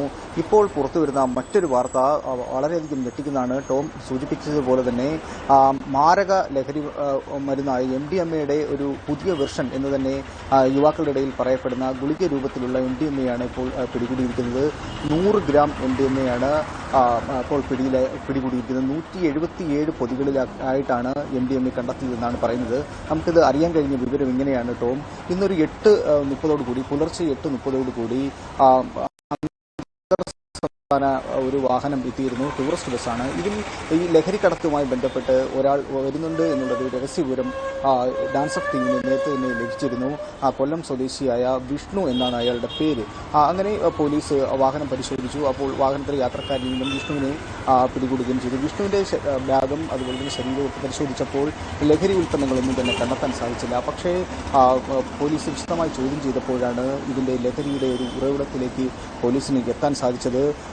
കൊല്ലം സ്വദേശിയായ പ്രണവ് എന്ന പേരുള്ള ഒരു യുവാവിന് ഈ ലഹരി മരുന്ന് എത്തിച്ചു നൽകി എന്നുള്ള ഒരു വെളിപ്പെടുത്തലുകൾ യുവാവിൽ നിന്നും ലഭ്യമായി. അങ്ങനെയാണ് പോലീസ് പ്രണവിന്റെ വീട്ടിൽ കൃത്യമായി പരിശോധന നടത്തുന്നത്. അപ്പോഴാണ് ഒരു കൊറിയറിൽ ലഹരി മരുന്ന് പിടികൂടിയിരിക്കുന്നത്. ഇത് അന്തർ സംസ്ഥാനത്ത് നിന്ന് വന്ന ഒരു കൊറിയറാണ്. ഈ കൊറിയർ പരിശോധിച്ചപ്പോഴാണ് ഇതിൽ കളിപ്പാട്ടത്തിനുള്ളിൽ ഒളിപ്പിച്ച നിലയിലാണ് 100 ഗ്രാം ഈ ഗുളിക രൂപത്തിലുള്ള MDMA പോലീസിനെ പിടികൂടാൻ സാധിച്ചത്. അപ്പോൾ ഇതിന്റെ ഉറവിടം തേടിയുള്ള അന്വേഷണത്തിലാണ് ഇപ്പോൾ ഇത് പ്രണവ് എന്ന പേരുള്ള ഒരു ഈ വിഷ്ണുവിന്റെ സഹപാഠിയും സുഹൃത്തുമായ പ്രണവിന്റെ പേരിലാണ് എത്തിയത്. പ്രണവ് വീട്ടിലില്ലായിരുന്നു. പ്രണവിന്റെ മുത്തശ്ശിയുടെ വീടാണ്. പ്രണവ് ആ വീട്ടിൽ നിന്നാണ് പഠിക്കുന്നതെന്നാണ് പോലീസിന് അറിയാൻ കഴിയുന്നത്. വിശദമായിട്ടുള്ള അന്വേഷണം നടന്നു വരുന്നുണ്ട്. പ്രണവ് കഴിഞ്ഞ ദിവസം മാതാപിതാക്കളോടൊപ്പം വിദേശത്തേക്ക് കടന്നു എന്നാണ് ഇപ്പോൾ അറിയാൻ കഴിയുന്ന ഏറ്റവും പുതിയ വിവരം. എന്തായാലും ഇതുമായി ബന്ധപ്പെട്ടുള്ള ഒരു അന്വേഷണത്തിലാണ് പോലീസ്. ഇതിന്റെ ഉറവിടം തേടിയുള്ള അന്വേഷണത്തിലാണ്. ഇതിന്റെ സ്രോതസ് കണ്ടെത്താനുള്ള വലിയൊരു ശ്രമത്തിൽ തന്നെയാണ് പോലീസ് ഇപ്പോൾ ഉള്ളത്. എന്തായാലും ഇപ്പോൾ പിടിയിലായ ഈ വിഷ്ണുവിൽ നിന്നും നിർണായകമായിട്ടുള്ള വിവരങ്ങളാണ് പോലീസ്. ലഹരി വസ്തുക്കൾ ഏതാണെന്ന് വ്യക്തമായിട്ടുണ്ടോ? പ്രത്യേകിച്ചും മാരക ലഹരി വസ്തുക്കളാകാം, ഇത് എവിടെ നിന്നാണ് കൊണ്ടുവന്നത്? ഇതേക്കുറിച്ച് ഈ വിഷ്ണുവിന് വിവരമുണ്ടോ? അതോ പ്രണവിനെ കസ്റ്റഡിയിലെടുത്ത് ചോദ്യം ചെയ്താൽ മാത്രമേ വ്യക്തത വരികയുള്ളൂ? ഇത് വലിയൊരു ശൃംഖലയാണോ ഇതിന് പിന്നിലുള്ളത്?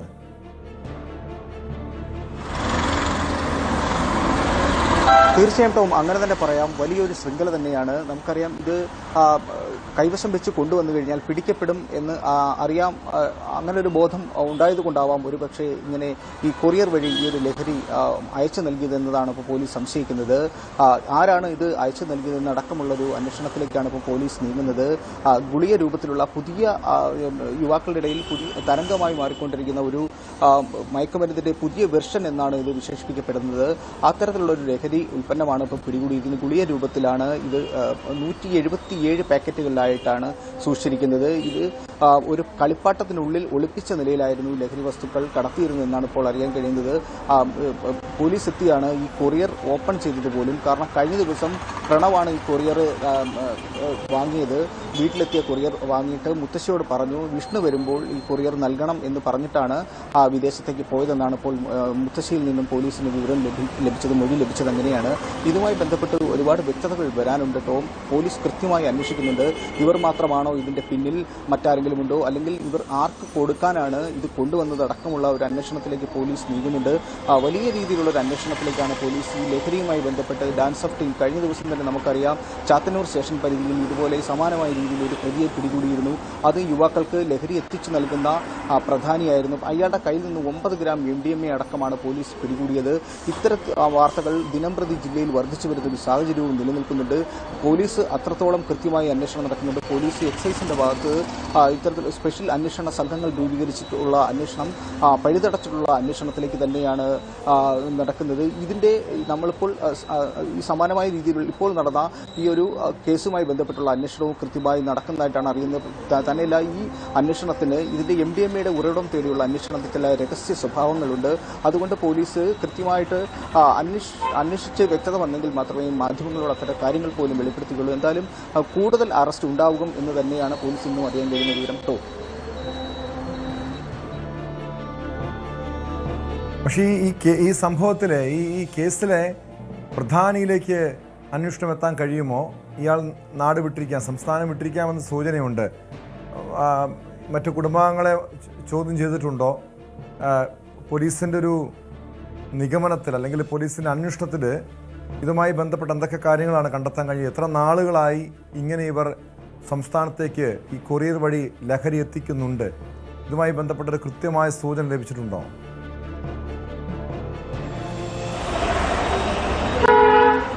ടോം, ഈ വിഷ്ണുവും പ്രണവും അടുത്ത സുഹൃത്തുക്കളാണ്. ഇരുവരും ഒരുമിച്ചാണ് എഞ്ചിനീയറിംഗ് പഠനം നടത്തുന്നത്. അപ്പോൾ ആ ഒരു സുഹൃത്ത് ബന്ധത്തിൽ മറ്റ് സുഹൃത്തുക്കളുമായിട്ടുള്ള ഒരു ഇടപഴകലിലൂടെയാണോ ഇത്തരം ഈ ഒരു MDMA കടത്ത് അടക്കമുള്ള ഈ ഒരു കാര്യങ്ങളിലേക്ക് നീങ്ങുന്നതടക്കം പോലീസ് അന്വേഷിക്കുന്നുണ്ട്. എന്തായാലും ഈ പ്രണവ് ഇപ്പോൾ നാട്ടിലില്ല, വിദേശ രാജ്യത്തേക്ക് പോയിരിക്കുകയാണ്. പ്രണവിനെ ഉടൻ തന്നെ നാട്ടിലേക്ക് എത്തിക്കാനുള്ള ഒരു ശ്രമത്തിലേക്കാണ് പോലീസ് ഉള്ളത്. എത്തിച്ചെങ്കിൽ മാത്രമേ കൂടുതൽ ചോദ്യം ചെയ്യലിലേക്കും കൂടുതൽ വ്യക്തത പോലീസിന് ചോദിച്ചറിയേണ്ടതായിട്ടുണ്ട് ഈ കാര്യത്തിൽ തന്നെ.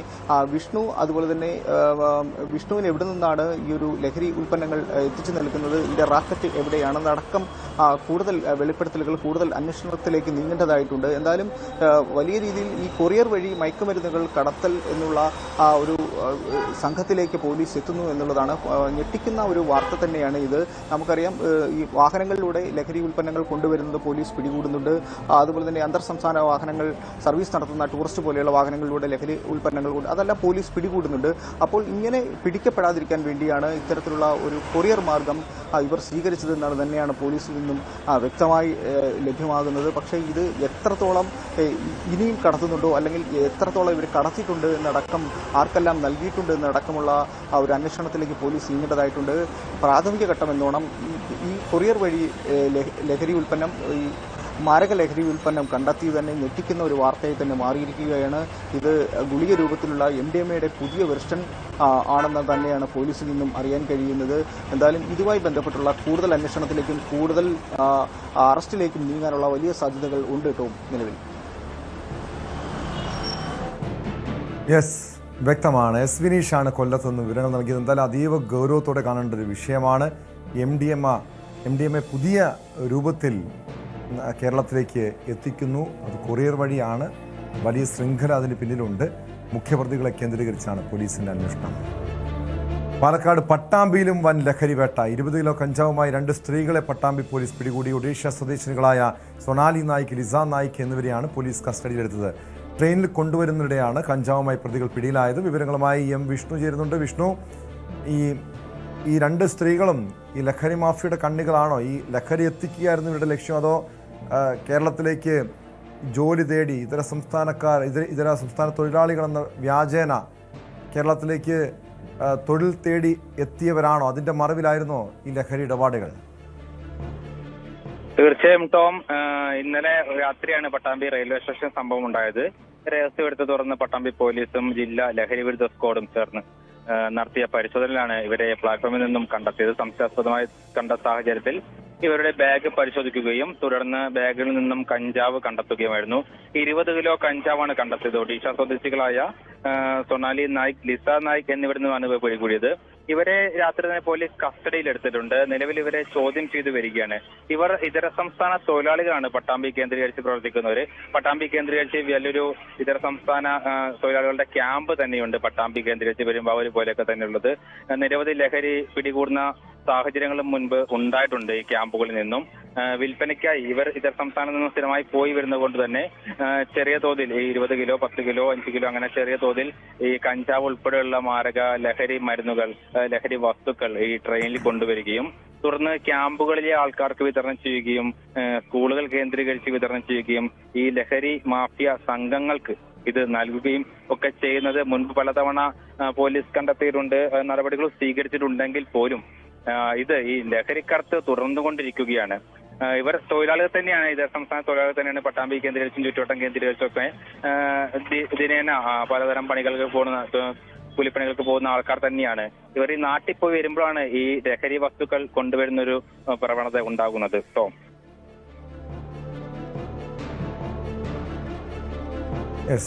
മറ്റൊരു പ്രധാനപ്പെട്ട വാർത്തയിലേക്കാണ് ഇനി പോകുന്നത്. ഈ വർഷത്തെ SSLC പരീക്ഷാ ഫലം ഉടൻ പ്രഖ്യാപിക്കും. പൊതുവിദ്യാഭ്യാസ സെക്രട്ടറിയും DGയും ചേർന്നാണ് ഫലം പ്രഖ്യാപിക്കുക. ഫലപ്രഖ്യാപനത്തിന് പുതിയ വിദ്യാഭ്യാസ മന്ത്രിയെ കാക്കേണ്ടെന്ന് KPCC അധ്യക്ഷൻ വിദ്യാഭ്യാസ വകുപ്പ് അധികൃതരെ അറിയിച്ചിരുന്നു. ഫലം വൈകിയാൽ +1 പ്രവേശനത്തെ അടക്കം ബാധിക്കുന്ന സാഹചര്യത്തിലാണ് മുൻ നിശ്ചയിച്ച പ്രകാരമുള്ള പ്രഖ്യാപനത്തിലേക്ക് നീങ്ങുന്നത്. വിവരങ്ങളുമായി സാരംഗ് സുധാകരൻ ചേരുന്നു.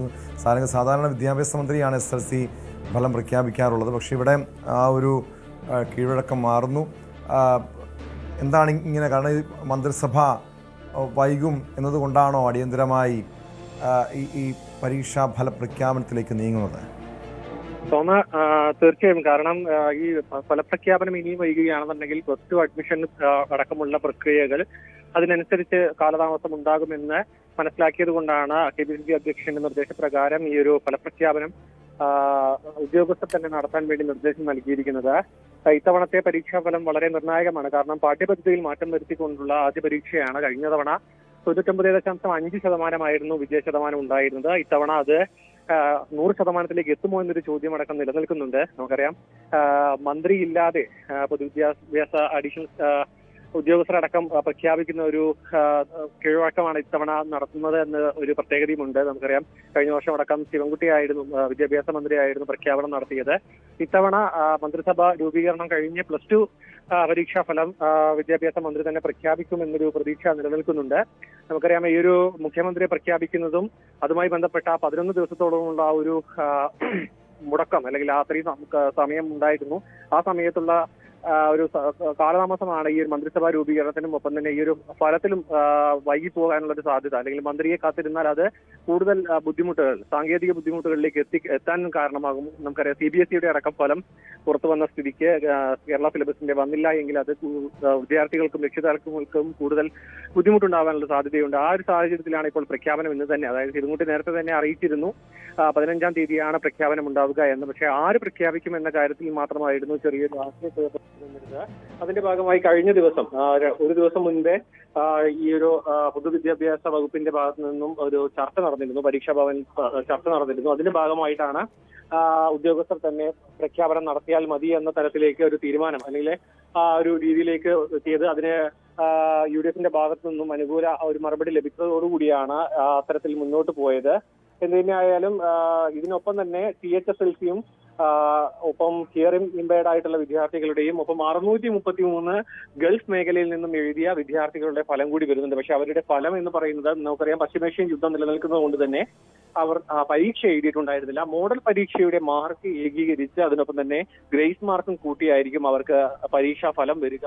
കാരണം ആ സമയത്ത് പരീക്ഷ അവിടെ നടത്തുന്നതിൽ വലിയ ബുദ്ധിമുട്ട് ആ സമയത്തുണ്ടായിരുന്നു. അങ്ങനെയാണ് ഒരുപാട് നീണ്ടുപോയപ്പോഴാണ് ഇത്തരത്തിലൊരു നിർദ്ദേശം വിദ്യാഭ്യാസ വകുപ്പിന്റെ ഭാഗത്ത് ഉണ്ടായത്. പിന്നീട് അത് അംഗീകരിച്ചുകൊണ്ട് ആ രീതിയിലേക്ക് ഈ വിദ്യാർത്ഥികളുടെ ഫലം മോഡൽ പരീക്ഷയുടെ മാർക്കിനെ അടിസ്ഥാനപ്പെടുത്തിക്കൊണ്ട് നടത്താനുള്ള ഒരു രീതിയിലേക്ക് മാറിയിരുന്നു. 10 വെബ്സൈറ്റുകളിലാണ് ലഭ്യമാവുക. ഒപ്പം വാട്സപ്പ് നമ്പറിൽ ഈ ഒരു രജിസ്ട്രേഷൻ നമ്പറും ജനനതീയതി അടക്കമുള്ള വിവരങ്ങൾ നൽകിയാൽ അതുവഴിയും പിന്നെ സഫലം എന്ന ആപ്പ് വഴിയും അടക്കം നിരവധി ഓപ്ഷനുകളാണ്. സാധാരണ നമുക്കറിയാം, പണ്ടൊക്കെ ഈ ഒരു ഫലം വരുന്ന സമയത്ത് വെബ്സൈറ്റ് ക്രാഷ് ആയി പോകുന്ന അടക്കം സാഹചര്യം ഉണ്ടായിരുന്നു. 1-2 സൈറ്റുകൾ മാത്രമായിരുന്നു പണ്ട് ഈ ഒരു റിസൾട്ട് വന്നുകൊണ്ടിരുന്നത്. പക്ഷെ ഇപ്പോൾ 10 വെബ്സൈറ്റുകളിൽ ഉള്ളത് കൊണ്ട് തന്നെ വിദ്യാർത്ഥികൾക്കും രക്ഷിതാക്കൾക്കും അത്ര സാങ്കേതിക ബുദ്ധിമുട്ടുകളില്ലാതെ തന്നെ റിസൾട്ട് അറിയാൻ കഴിയുമെന്നാണ് മനസ്സിലാക്കാൻ കഴിയുന്നത്. ഇത്തവണ ഒരു ആശങ്ക നിലനിൽക്കുന്നത് നേരത്തെ സൂചിപ്പിച്ച പോലെ തന്നെ പാഠ്യപദ്ധതി മാറ്റിയതിൽ അല്ലെങ്കിൽ പാഠ്യപദ്ധതി പരിഷ്കരിച്ചതുമായി ബന്ധപ്പെട്ടുള്ള ഒരു ആശങ്ക ചില വിദ്യാർത്ഥികളെങ്കിലും നമ്മോട് പ്രതികരിച്ചിരുന്നു. ചില വിഷയങ്ങൾ, സയൻസ് ഉൾപ്പെടെയുള്ള വിഷയങ്ങളിൽ വ്യക്തമാണ്. സാരംഗ് സുധാകരനാണ് വിവരങ്ങൾ നൽകിയത്. എന്തായാലും ഈ വർഷത്തെ SLC പരീക്ഷാ ഫലം ഉടൻ പ്രഖ്യാപിക്കും. നേരത്തെ നിശ്ചയിച്ച പ്രകാരം തന്നെയാണ്. ഈ പുതിയ മന്ത്രിയെ കാത്തിരിക്കേണ്ടതില്ല എന്ന് KPCC അധ്യക്ഷൻ വിദ്യാഭ്യാസ വകുപ്പ് അധികൃതരെ അറിയിക്കുകയായിരുന്നു.